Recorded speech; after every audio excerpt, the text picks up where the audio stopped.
porque vemos cómo este niño fue creciendo delante de Dios, desde un bebé prácticamente. Es más, desde antes que naciera, dedicado al Señor. Primera de Samuel 3, del 1 al 10. Y cuando ya la tengan, me dicen,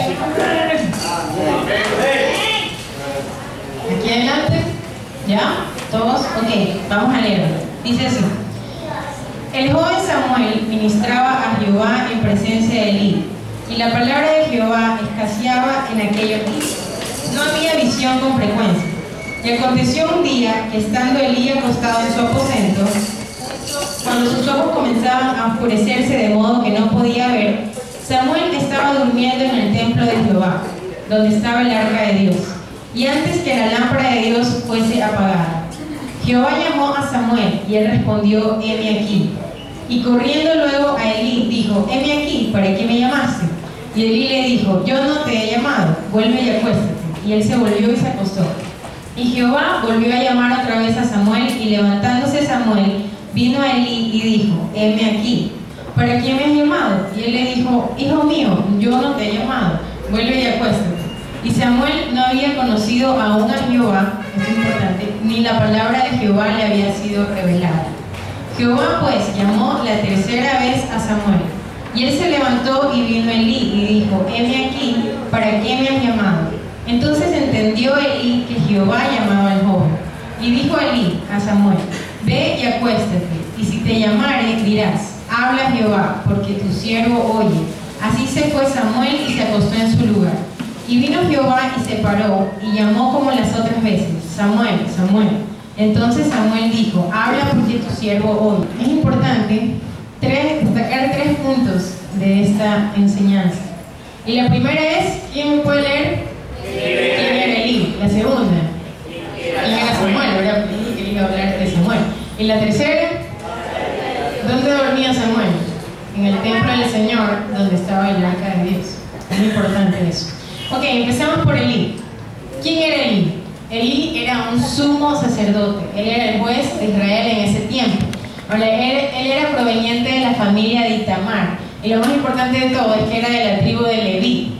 Y si sabemos, o de pronto alguno ha escuchado, la tribu de Leví eran los que estaban dedicados al templo. Siempre todas las tribus tenían que separar una porción y ellos no hacían nada más, no trabajaban. Ellos estaban totalmente dedicados al templo y la adoración.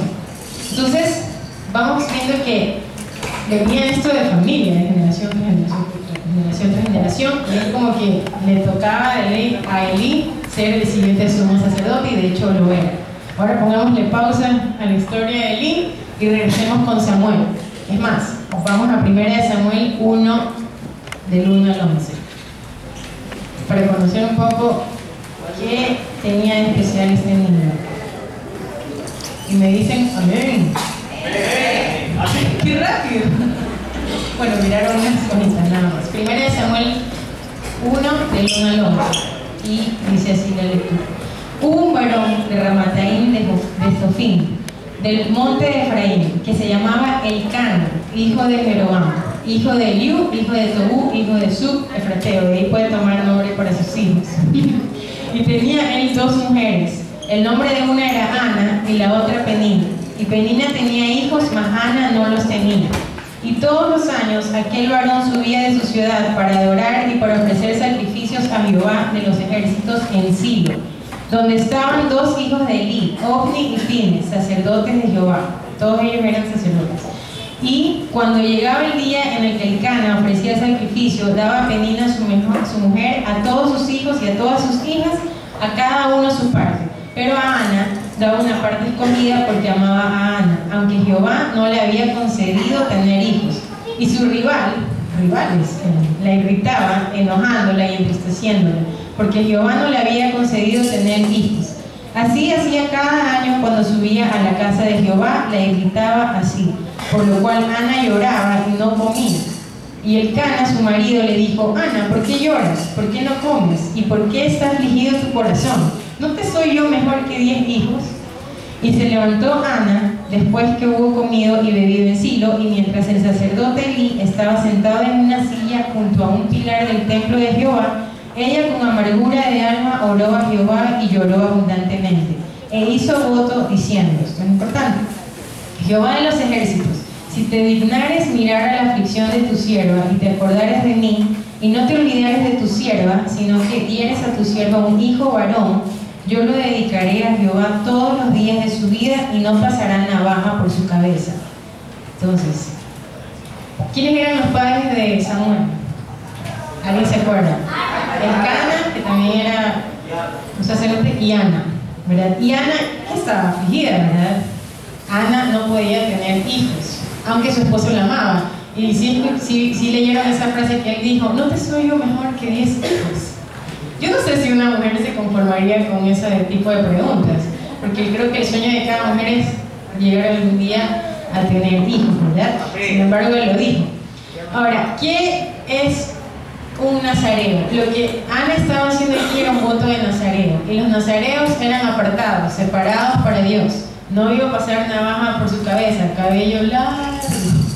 Ellos se abstenían de vino, otras bebidas embriagantes. Es más, ni siquiera ponían a veces la cáscara de la uva. Así era el voto del rígido. Y otros votos aún más temporales, pero todo esto se encuentra en el libro de Números. Ahora, ¿quién fue Samuel? El hijo de Ana, ¿verdad? Y Samuel fue el resultado al clamor de Ana. Ahora, algo que yo quería destacar es que Ana, como madre, como mujer, como persona, ella era una adoradora. Y por lo general es fácil venir a la iglesia y levantar las manos y alabar al Señor, o estar en nuestras casas felices cantándole, si es que todo está bien, si es que no hay dificultad. Pero cuando hay dificultad, aflicción, tristeza, es un poco más complicado y hasta tendemos como a resentirnos o no quiero hablar contigo, no quiero hablar. Entonces, Ana más bien hizo todo lo contrario. Ella estaba ¿dónde? En Silo, ¿verdad? Porque decía que Elcana subía todos los años. Ahora yo quisiera que nos fijemos en el versículo 19 de 1 Samuel 1 mismo. Dice, y levantándose de mañana adoraron delante de Jehová y volvieron y fueron a su casa en Ramá. Entonces iban ya a regresar. ¿Y qué hizo Ana? Adorando. Esa es una de las primeras veces que vemos que Ana empieza a adorar. Ahora, Elí la vio así, ¿no? Que estaba llorando, toda afligida, y él pensó que estaba embriagada. Entonces, le había dicho, mira esta mujer, que ahogando sus penas en el alcohol. Pues no, ella estaba demasiado afligida, llorando delante del Señor, y Elí lo que le dijo fue que vaya en paz y el Dios de Israel le otorgase la petición que ella tenía. Ahora, el Señor le concede la petición, y Ana, ¿qué le hizo al Señor? Una promesa, ¿verdad? Ella dijo que se le iba a entregar, de que iba a ser separada por el Señor, que todos los días de su vida lo iba a adorar. Veamos en el versículo 27 y 28 de 1 Samuel 1 mismo, dice, por este niño oraba, es la respuesta de Ana, y Jehová me dio lo que le pedí. Yo pues lo dedico también a Jehová. Todos los días que viva será de Jehová, y adoró allí a Jehová. ¿Qué hizo Ana otra vez? Adorar. Ana adoró una vez más. Y es más, si ven en el capítulo 2, ¿qué dice? Cántico de Ana. Es todo un cántico. Ella era una adoradora. Ahora, paremos con Samuel y regresamos donde Elí. En 1 Samuel 2:12 se habla del pecado de los hijos de Elí. Una hojita más adelante. 1 Samuel 2:12. Dice así: los hijos de Elí eran hombres impíos y no tenían conocimiento de Jehová. Entonces, y esto era así con un humor, ¿no? Imagínate, los hijos del sacerdote Elí no estaban, y eso que aquí en 1 Samuel dice que ellos también eran sacerdotes. Entonces estaban en pecado. ¿Y cómo era esto posible? ¿Qué pasó con Elí? ¿Será que se despreocupó de cuidarlos? ¿Será que se despreocupó de ver que la promesa del Señor se cumpla en ellos? Seguramente sí. Mientras en la vida de Samuel podemos ver que la Biblia dice que él iba creciendo y él iba aprendiendo a escuchar la palabra de Dios.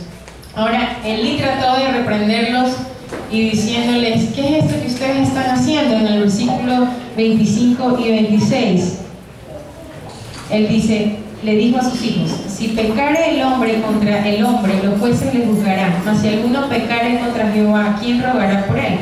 Pero ellos no oyeron la voz de su padre, porque Jehová había resuelto hacerlos morir. Y el joven Samuel iba creciendo y era acepto delante de Dios y delante de los hombres. ¿Qué había resuelto hacer el Señor con los hijos de Elí? Que mueren. O sea, es como que era la paga del pecado tan grave que ellos estaban haciendo. Y ustedes se preguntarán cuál era el pecado. Lean la Biblia. Pero no, se los voy a decir. Elí tomaba de las ofrendas, eran alimentos, y se los daba a ellos, y separaba la mejor parte. Cuando eso era para el Señor, ellos estaban teniendo relaciones sexuales en el tabernáculo. O sea, era una cosa que estaban totalmente descarrilados. Entonces, mientras Samuel, siempre está el contraste de los hijos de Elí con lo que iba pasando con la vida de Samuel. Ahora el Señor en el versículo 35 le dijo así, dijo el Señor: y yo me suscitaré un sacerdote fiel, capítulo 2, que haga conforme a mi corazón y a mi alma, y yo le edificaré casa firme y andará delante de mi ungido todos los días. Ahora uno puede decir, sí, pero la bendición del Señor no se pierde. Pues no. Elí y toda su casa perdió la bendición de parte del Señor, y él dijo que Elías estaba preparando a alguien más apto, que ande conforme a su corazón, ¿verdad? Y en pureza. Ahora, ¿se acuerdan que el tercer punto, cuál les dije que era? Ahí está, el arca de Dios. El arca de Dios es uno de los símbolos más antiguos, más sagrados para los israelitas. ¿Por qué? Porque representaba la presencia misma de Dios. Ahora también se llamaba el arca del testimonio, el arca del pacto, fue un mandato de Dios a Moisés. ¿Y en qué consistía esto? Es un cofre, como ustedes pueden ver ahí, ¿verdad? Una caja de madera, pero no era cualquier madera. El Señor dijo que tenía que ser madera de acacia, recubierta de oro, no es que era de oro, sino recubierta de oro. Y encima pueden ver ahí que hay dos querubines que no se están viendo, pero están uno frente al otro y con las alas elevadas, que eso significa adoración. Ahora, el propiciatorio, ¿verdad?, está colocado encima del arca y se lo consideraba una morada terrenal del Señor. Entonces, ¿qué es el propiciatorio? En sí, y lo más sencillo, es una tapa, una lámina de oro o cubierta de oro. Entonces, ¿qué representaba este propiciatorio? Todo esto del arca del pacto ya era un aviso de lo que Jesús iba a hacer, la redención. Entonces, el propiciatorio, esta tapa, ¿verdad? Les voy a leer los significados. Dice, en el hebreo original se denomina caporet, asiento sagrado, cubierto, asiento de honor, u obra de expiación. La raíz del término hebreo caporet o caporet es la palabra kafar, que significa cubrir, aplacar, cancelar, redimir con el pago de un rescate. Entonces, ¿de qué les hace pensar esto? Redimir el pago de un rescate. ¿Qué fue lo que vino a hacer Jesús? Jesús vino a darnos vida, ¿verdad? Él tomó todo ese pecado que nosotros cometimos, o íbamos a cometer, o aún cometemos, o cometeremos, y el Señor nos cubrió con su sangre. Entonces todo el arca era ya un aviso del plan redentor del Señor. Ahora, el arca del pacto se colocaba en el lugar santísimo, ¿verdad? Al terminar ya el tabernáculo, y era el lugar más sagrado. Por eso es que este es el símbolo más sagrado que tienen los israelitas. Ahora, ¿quién hizo el arca? Si alguien recuerda el libro, ¿a quién se le mandó a hacer el arca? Dios, me dice. Moisés. A Moisés le fue dado ese mandato en Éxodo 25, podemos verlo. Ahora, los encargados del arca, ¿quiénes eran? ¿De qué tribu dije que era Elí? Los levitas, ¿verdad? Ellos eran los encargados. El arca, más adelante en Samuel, se ve que fue capturada y luego de esto fue rescatada por David. Pero vamos a leer un poco lo que dice la Biblia en Hebreos 9, del 3 al 5, para que comprendamos lo importante que era el arca para ese entonces.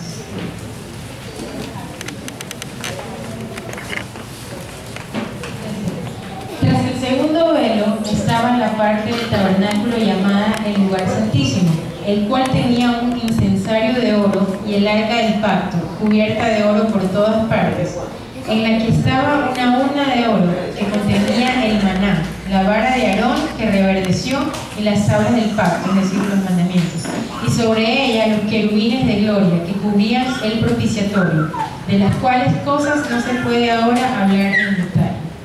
Amén. Entonces, era algo totalmente sagrado. Pero yo les quiero hacer una pregunta. ¿Dónde estaba Samuel? ¿Dónde dormía Samuel? En el templo, y específicamente donde estaba el arca del pacto. ¿Qué quiere decir? Que Samuel estaba en la presencia misma del Señor todos los días desde que nació. Su mamá lo entregó al Señor y dijo eso, Él te va a adorar todos los días, pero si tú me das un hijo, y le dijo, un hijo varón. O sea, a veces hay que ser bien específicos con Dios. ¿Qué quieres? Quiero esto, esto y esto.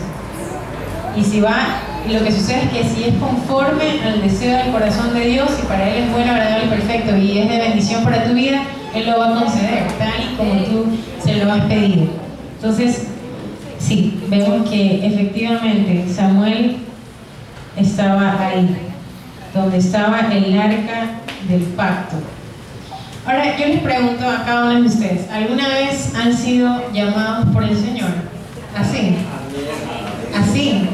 Que haya dicho Gabriela, Javier, Rubén, Alfredo, Helen, Steve, Lorena. ¿Así han escuchado la voz del Señor? Audible. Wow, a ver qué hacen la mano. Audible. Bueno, eso es una gran bendición, de verdad, si les ha pasado. Pero ¿quiénes han de pronto sentido la voz del Señor, como llamándoles la atención? Yo creo que todos, ¿verdad?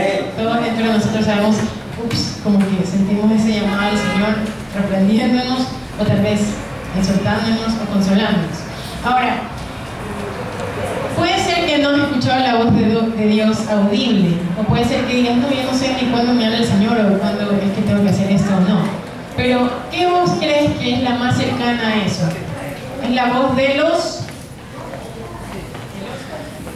Es la voz de los padres, ¿verdad? Esa puede ser una de las voces del Señor.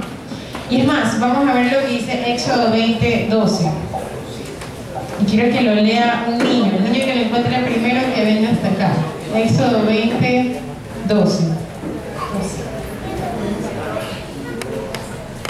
Honra a tu padre y a tu madre, para que tus días sean alegres en la tierra. Se alargue en la tierra, que Jehová tu Dios te da. Gracias. Entonces dice, honra a tu padre y a tu madre. ¿Qué está diciendo? Que nos dará vida, ¿verdad? Se alargarán los días. Entonces, hay vida en eso, hay bendición. Escuchar la voz de los padres es escuchar al mismo tiempo la voz del Señor. Ellos son nuestras guías terrenales. Ahora, debemos de obedecer su voz. Pueden ser padres terrenales, padres espirituales, pueden ser pastores o autoridad. De pronto no tienes padres terrenales, pero sí tienes un pastor que por lo menos está pendiente de ti. Ahora, ¿crees que estás aprendiendo a escuchar la voz de Dios? ¿Habrá alguien en tu vida que te ayude a escuchar la voz de Dios? Samuel sí lo tenía, y esta persona fue Elí. Tal vez él no se preocupó de que sus propios hijos escuchen la voz de Dios, pero en cambio con Samuel, como estaban ahí en el templo para el servicio y la adoración, él reconoció que quien lo llamaba Samuel era Dios y le enseñó cómo responder. Y es por eso que, ¿cómo fue que respondió Samuel? Vino Jehová y se paró y llamó como las otras veces, Samuel, Samuel. Entonces Samuel dijo, habla porque tu siervo oye. Amén. Entonces, lo más importante que después sucedió con Samuel fue que el Señor le dijo lo que iba a hacer con la casa de Elí. Le dijo lo siguiente. Le dijo en el capítulo 3, versículo 14, le dijo, por tanto, yo he jurado a la casa de Elí que la iniquidad de la casa de Elí no será expiada jamás, ni con sacrificios ni con ofrendas. Ya no había nada que quite el pecado que ellos habían hecho. Y Samuel estuvo acostado hasta la mañana y abrió las puertas de la casa de Jehová. Y Samuel temía descubrir la visión a Elí. Llamando pues Elí a Samuel, le dijo: hijo mío, Samuel. Y le respondió: heme aquí. Y Elí dijo: ¿qué es la palabra que te habló? Te ruego que no me la encubras, así te haga Dios y aún te añade. Y si me encubrieras la palabra del todo lo que hablo contigo. Y Samuel se lo manifestó todo, sin encubrirle nada. Entonces dijo: Jehová es, Jehová haga lo que bien le pareciera. Y Samuel creció y Jehová estaba con él, y no dejó caer a tierra ninguna de sus palabras. Y todo Israel, desde Dan hasta Berseba, conoció que Samuel era fiel profeta de Dios. En el versículo 1 del capítulo 4 dice: y Samuel habló a todo Israel. Entonces, puede ser que el Señor haya otras personas que sí, el Señor les habla todos los días, por la palabra, por sus padres, por los pastores, por las canciones que escucha todos los días. No solo es importante que puedas decir: yo oigo la voz de Dios, pero ¿qué pasa si el Señor te revela algo que quieres que hagas? O de pronto algo que quieres que diga alguien más y no obedeces, te quedaste hasta ahí. Es como que solo estás oyendo, escuchando la voz de Dios, pero no le estás obedeciendo. Entonces ¿cuántos quieren obedecer realmente a la voz de Dios?